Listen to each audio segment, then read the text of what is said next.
So when we took up the flooring, we found there was mold on the underside of the flooring, indicative of it having been wet in here. And since it had a new roof, since the hurricanes, it's very likely that it was wet in here.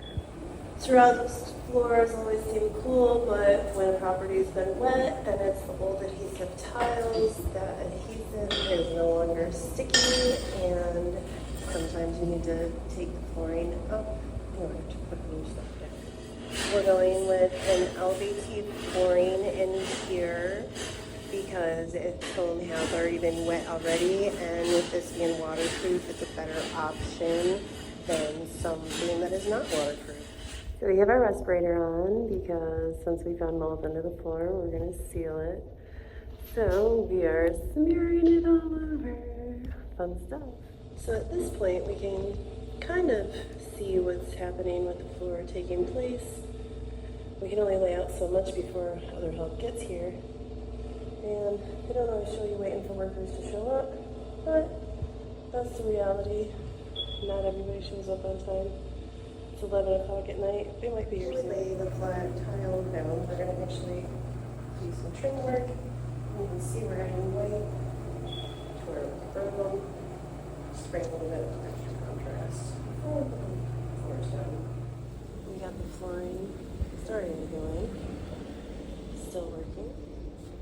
We've got cabinets painted, at least with the first coat. We got granite. It's just primer, so we gotta go over that side. We exchanged out a 24-inch for a 36-inch. Again, more granite. So, slowly coming together. And this is why we wear toes-covered shoes, closed-toed shoes during construction, kids. Because when you don't, you slice your foot open.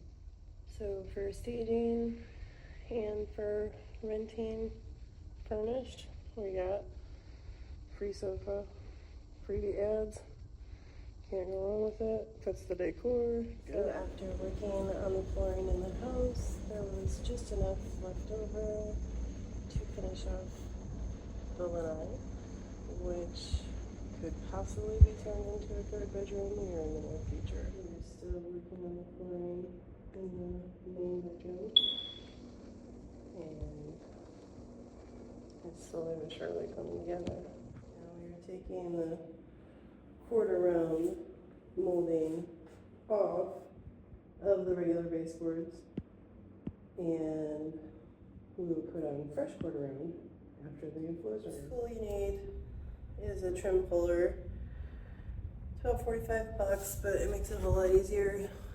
You just put that little claw hand in, and you can just pull straight from, because most of these little nails are not too hard to pull. So there's always some kind of blood to be found. You just look down and you're like, oh, is that where that cord got me? Guess gloves are always a good thing in construction. We just put the trim in the laundry room. And because this is a potentially wet area, we just use, it's like a rubberized caulk that you just peel and stick. It's so easy, but it's great for when you have potential water areas because way more waterproof than this. Okay, so we have a wall unit AC, and the underside of this is looking a little funky. So what we're going to try to do is just tape it up and put a little compound on it. So I've just got some fiberglass tape to hold stuff in place, spackle, little tool, and some joint compound. And what I'm doing the first step is just putting this tape, just cutting it to the size we need. And it's barely tacky, so it just barely stays up there because it will be stuck up there. And the first layer is done. The point is to cover the glue, but you don't always do that in the first layer because you don't want to drop it too much. So second layer to cover up the paint underneath, and we got the trim and the flooring in.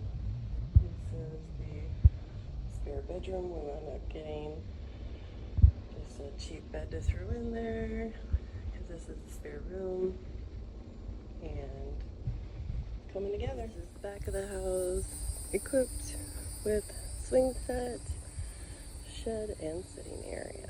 The front of the house.